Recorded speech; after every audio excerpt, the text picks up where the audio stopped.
our bold predictions for the rest of the 2023 F1 season.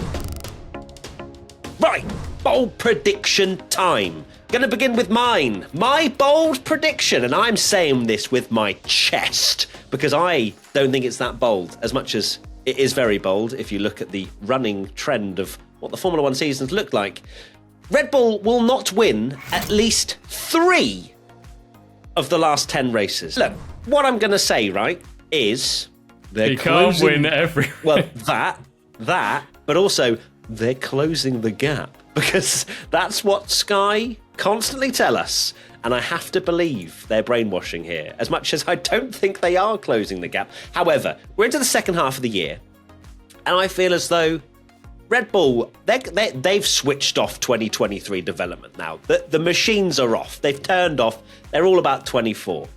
But I feel as though, look, we always see, even in the Mercedes dominating era, right? We had well, to be fair, it was Red Bull that was taking a few wins out of Mercedes towards the end of the season whenever they were dominating. But let's have a McLaren throw in there. Let's have a Ferrari, maybe a little Ferrari win, a Charles Leclerc win, please. I don't know, but I just feel as though Red Bull might go off the boil slightly, and we see a few. We've got Brazil coming. That's a categorical locked-in banger, at least. You mentioned about, we got this with Mercedes, but it comes back to what we've been saying, is that Max doesn't have that kind of, I'm done for the season, like maybe Hamilton used to do a little bit, where once he'd locked in the title, he's like, cool, see ya.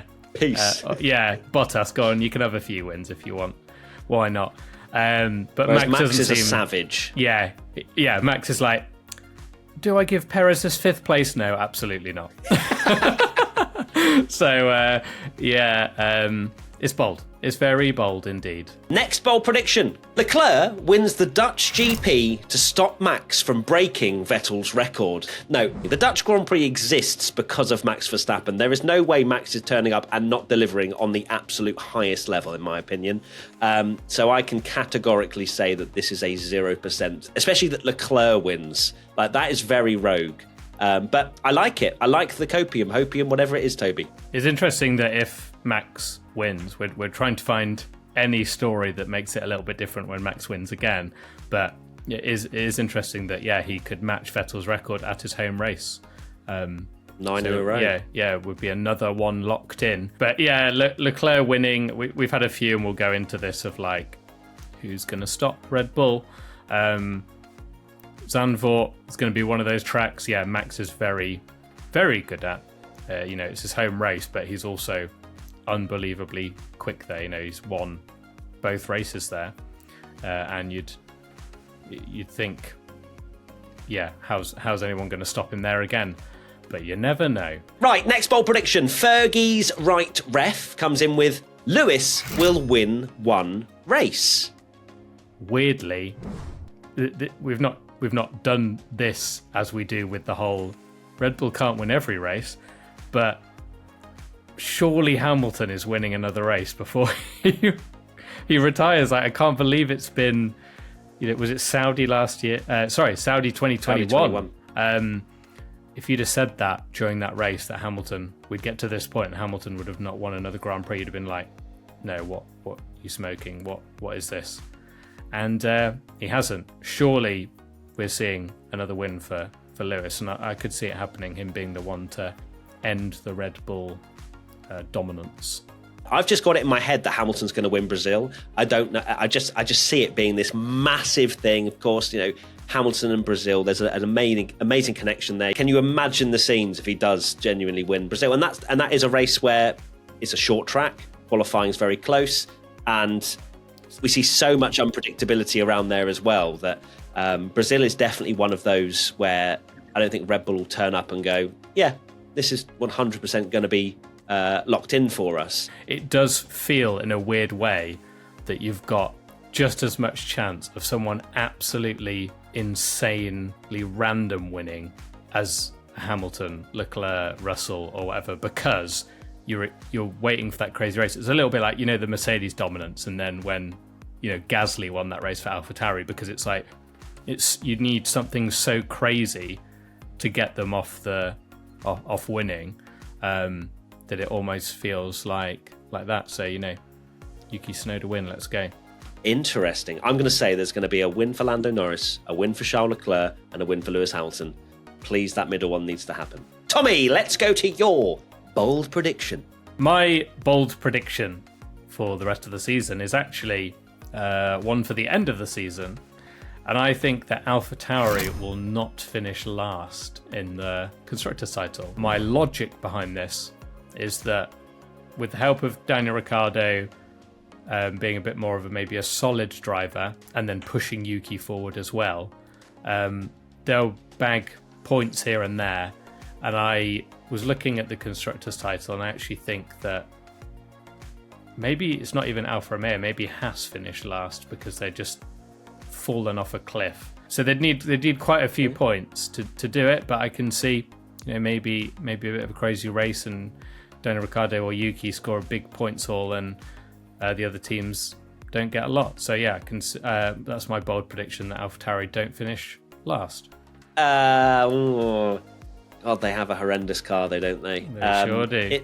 It's not. I don't think it's the craziest prediction ever, because as you say, it just takes one crazy race, one great sprint weekend, and you're back on. So, and with Danny Rick, I think that he's going to, as you say, be a much better, a more solid driver than Nick de Vries over the rest of the season. Yuki's come so close the start of the year. I don't think he's come as close more regularly, at least in recent times. But yeah, as you say, it just takes one big points haul, and they could even thrust themselves up to 7th. Exactly. They're now a two-driver team, essentially, is my thinking behind it. No offence to Savage and Nick de Vries, but it's no true, offence, but probably offence. Okay, next prediction comes in from Electric Vision. Logan Sargeant will bag some points by the end of the season. 100%. That's what Electric Vision puts in. They've done a Tom Bellingham there, and not just said 100%. Logan isn't as bad as some people have been saying. Obviously, going into the season, we both thought that Logan would finish 20th in the drivers' standings and that Williams wouldn't be very good. But Logan hasn't been that bad. He's a rookie.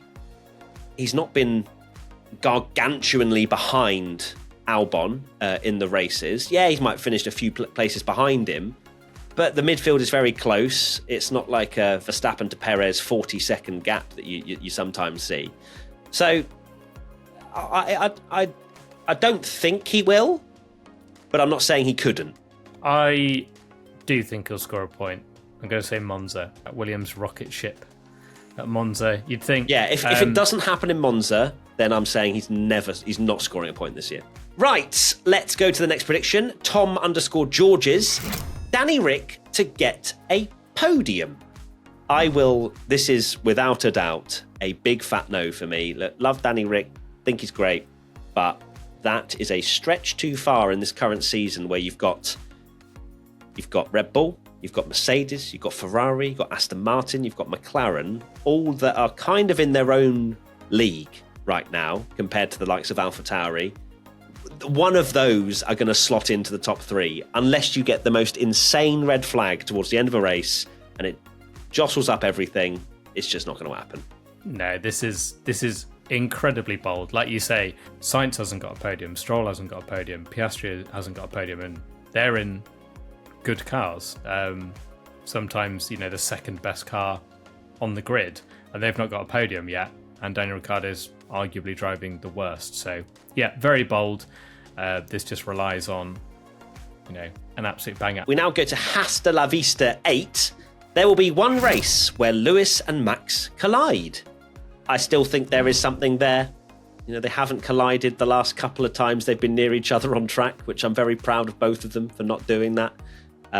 But yeah, I don't think this is going to happen, personally.